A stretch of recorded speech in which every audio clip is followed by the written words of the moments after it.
Good morning, you guys. It's your favorite cutie Mel back again on my Soul Pod channel to give you guys yet another video. Today is going to be an emotional video. Feeling very emotional today, so it is what it is, and I'm not going to fight it because it's healthy to release your emotions. So today I just want to talk through some things that I was trying to express before, but I felt like I wasn't able to properly put it into context, I guess, for it to make sense, or at least that's just how I felt. I don't even know if it'll be better today because you guys know I don't plan out my videos. I just turn on the camera and start talking. So I just want to talk about some of the things that I've been through in November, and I just want to talk about how it's affecting me and how it's changed me to be more of a compassionate person, someone who actually really wants to help people, help myself, be more vulnerable, show more of the side of me that's not just winning. You know, some of the things that I am struggling with, because I feel like up until recently, like most of us with Instagram and everything, it's so easy to just only post our highlights, to post what we're going through, um when it comes to good things and accomplishments and all that. But a lot of us really struggle behind closed doors, and this is something that I learned. There's someone that I feel very close to and that I just love so dearly that kind of kicked all this off for me. So this person I love very much still, really went through a hard time, and I was able to see this person and just seeing the truth of how different things can look as opposed to what people are actually going through really made me feel sad. It made me feel sad for a couple of reasons, because it made me see how oblivious I can be and how I can take certain things for at face value. Like, we see each other moving around on social media and posting these pictures, and people are traveling, and it looks a certain kind of way. Sometimes when people are not responding to us, we feel maybe sometimes, I'm just going to speak for myself, sometimes I take things, or I have in the past have taken things personally. And not even just this person, even a friend before all of this happened. There was a friend that I was close to, and I had just realized that I had a lot of resentment towards this person because I just felt some type of way about some things that had went down. And we're not really as close as we were before. But then when I had talked to this person, even this person had just shared with me all the stuff that they were going through, just as a mom, and just people really, all of us really in this life at one point or another, we go through things, we go through really tough times. And I feel like it's so toxic to always put on the brave face and to always just act like everything is okay. And I just want to get away from that as much as possible, because I don't feel like it's healthy. Because sometimes you need to let people know that things are not okay. You need to be able to let yourself be seen in a whole sense, because that will open up opportunities for people to come aside you and support you and be there for you. And mostly what hurt the most was someone that I still look at as very strong and still very much respect and still just have so much admiration for. Just seeing what people can go through, it really just hurt my heart to the core. It really did. It really hurt my heart, because it's just anytime that it just made me feel personally guilty. And to a certain extent, I understand that it's not really my fault for not knowing certain things, because you can only know for the most part what people share with you or what you can see for yourself, so that you can kind of get a sense of what's going on. But now when I find myself wanting to be like, oh well, why is this person acting this way, and trying to make it about me, I stop taking things personal, because sometimes it's not about you at all. Sometimes people are just fucking going through it and trying to just make it to the next day, the next hour, even sometimes, you know, for whatever the circumstance is, whether it be, some people have depression, some people have just different a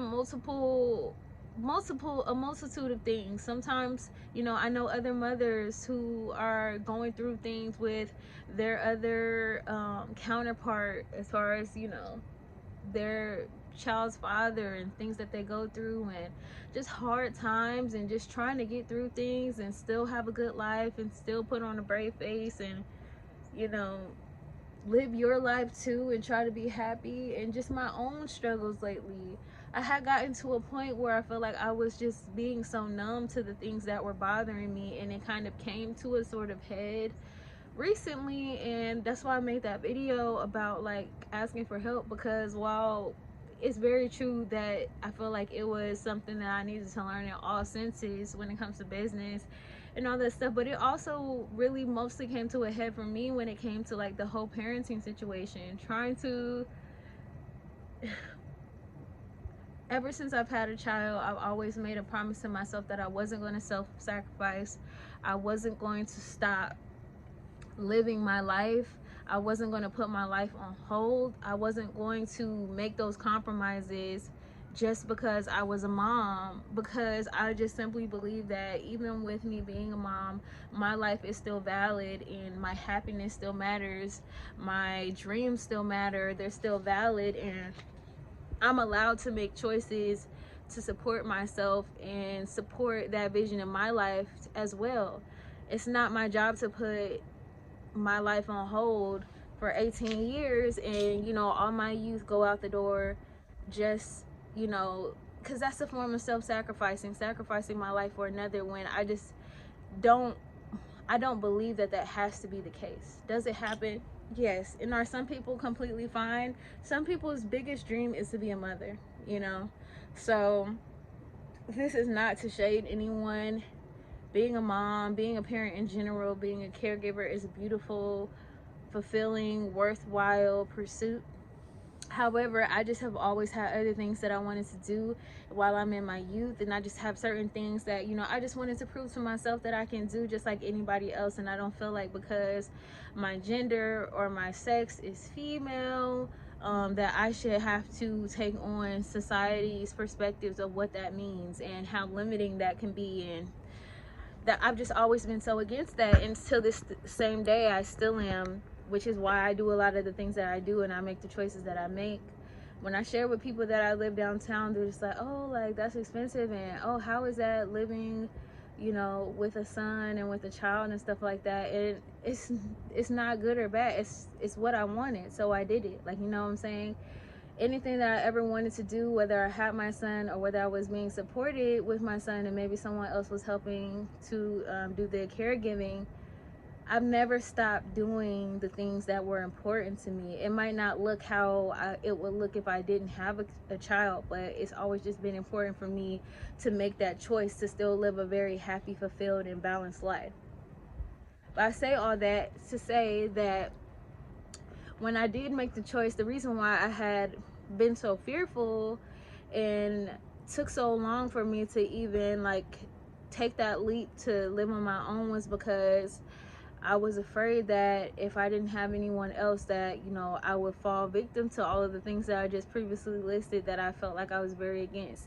And basically, it's been almost pretty much a full year of me living on my own with my son, and I didn't realize that even though I very much still have a life and I still have been making things work, it still has taken a toll on me just having a lot of the responsibility on me solely. And I feel like a lot of the things that I was feeling, I was constantly just pushing it back to the back of my mind because I didn't want to let that win. Like, you know, I didn't want those feelings to win. I didn't want to feel negative about certain things. I didn't want to admit, like, when I was feeling like I just can't do this, you know, I didn't want to admit defeat when I just felt like, you know, I really need a partner. I really want a partner. A partner is very much very high on my list of things that I want and desire in my life, and it's something that I really want.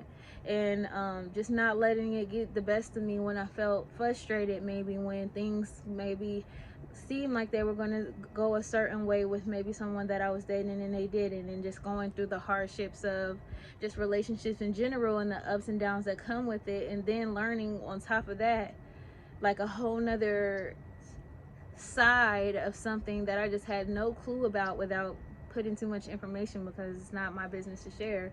But it's just like, it was a lot, and it came to a head, and it came to the point where I was just feeling like I can't do this. I can't do this. I wanted to escape. I wanted to be anywhere but where I was.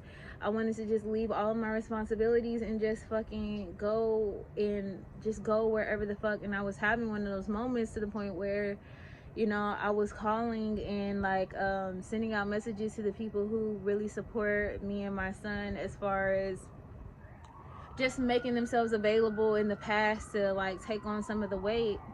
And one of the most frustrating things to me when all this happened was just like, I guess from,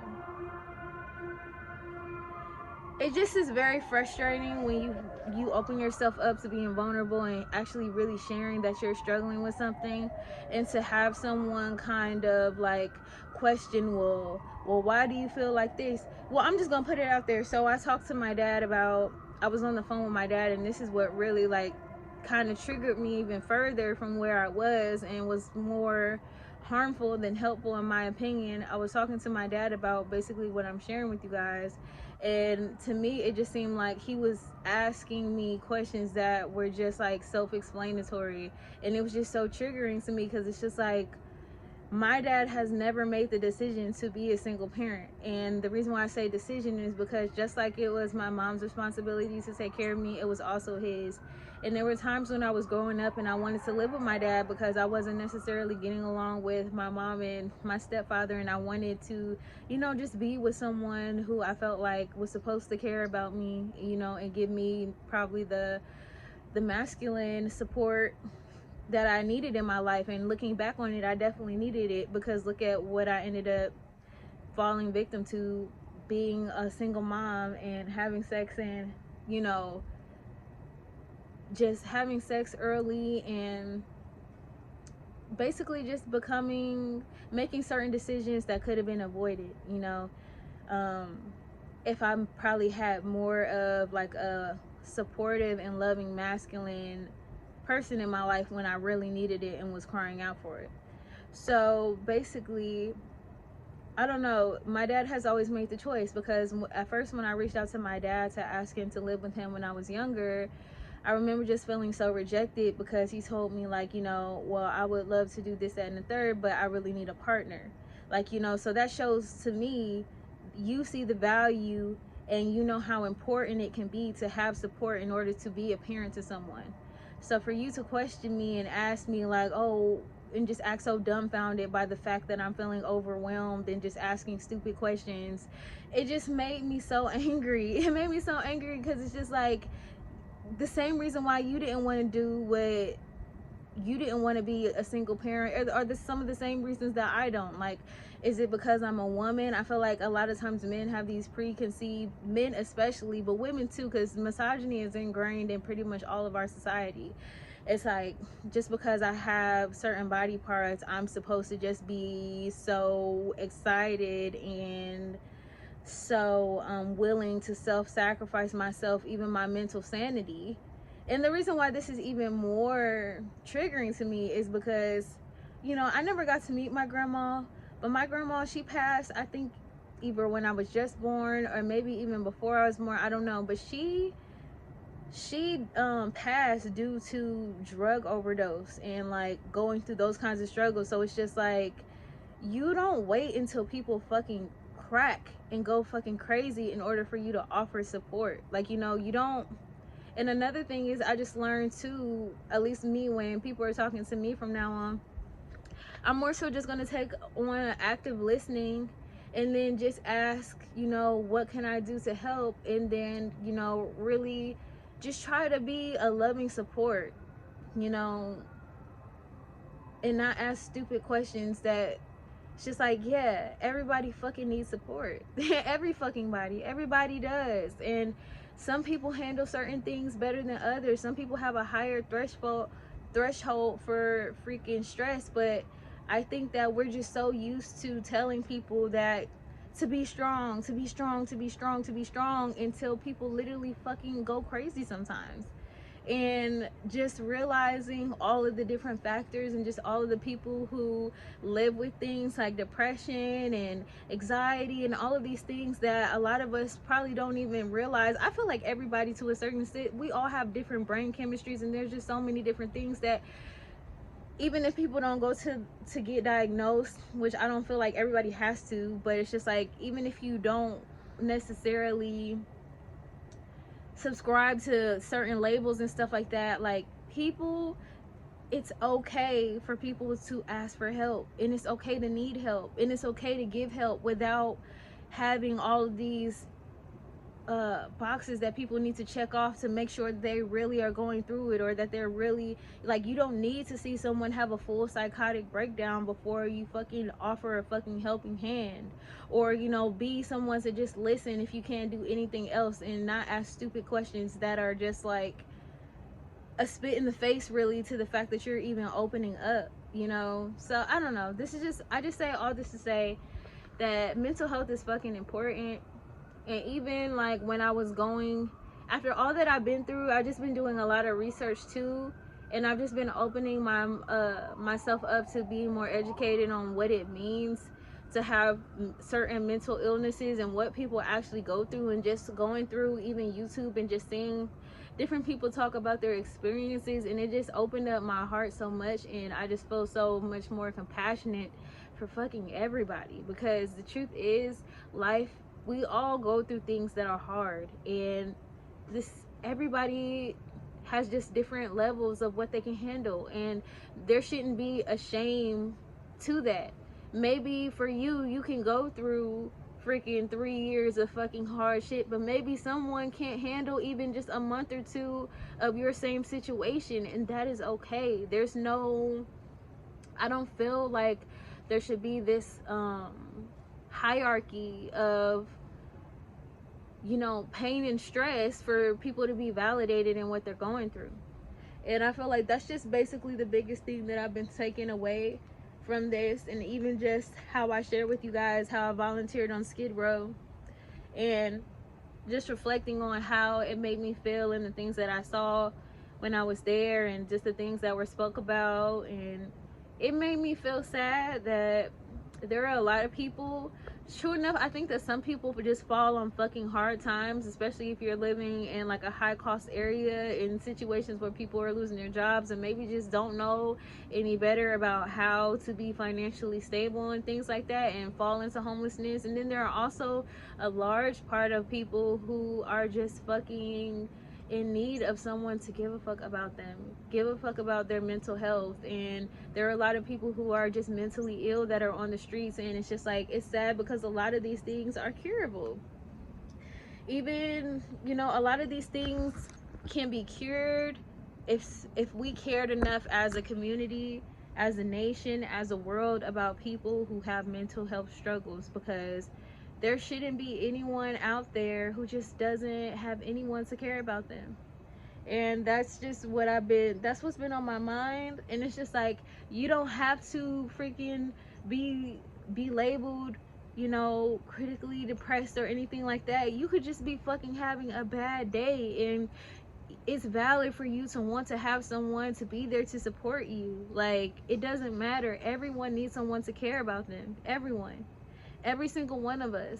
Even though we're born alone, and yes, it's helpful to be able to pull ourselves out of certain situations, because this was a thing with me, always trying to be so strong and so mentally strong, thinking that, no, I have to always just think myself out of, you know, when I'm feeling bad feelings. And these things are very real.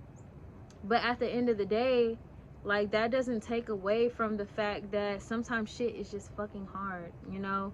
And sometimes, as much as it is helpful to have certain tools to use to pull yourself out of certain situations and mental states and stuff, sometimes support is all we fucking need.